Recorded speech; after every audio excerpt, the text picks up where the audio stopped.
எப்பா பேரிச்ச கொலை கொலையா காய்ச்சிருக்குப்பா. ஒவ்வொரு சீசனுக்கும் மரத்திலிருந்து ஆஞ்சி தின்னும்போது கிடைக்கிற ருசி இருக்குது. எப்பப்பப்பப்பா ஒரு வீதம் இல்லைங்க, பலவிதமான பேரிச்சை இருக்குதுங்க. தலையை சொறியறதுக்கும் ஒரு காரணம் இருக்குதுங்க. நான் இந்த இடத்துக்கு வார நேரத்துல மரத்துல இருக்கக்கூடிய ஒரு பழத்தை கூட விடுறலைங்க. பார்க்கும் போதே எவ்வளவு அழகா இருக்குதுல்ல.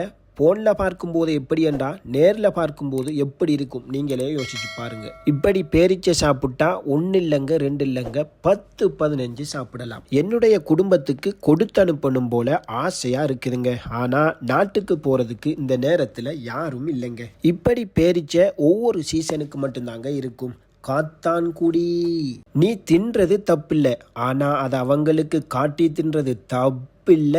இந்தா நீங்க பாக்குற மரம் எல்லாம் நான் வந்த நேரத்துல நின்று கைய உயர்த்தாம பறிச்சு சாப்பிட்ட பேரிச்ச மரமுங்க. ஆனா இப்போ ஏணி வச்சாலும் எட்டாதுங்க.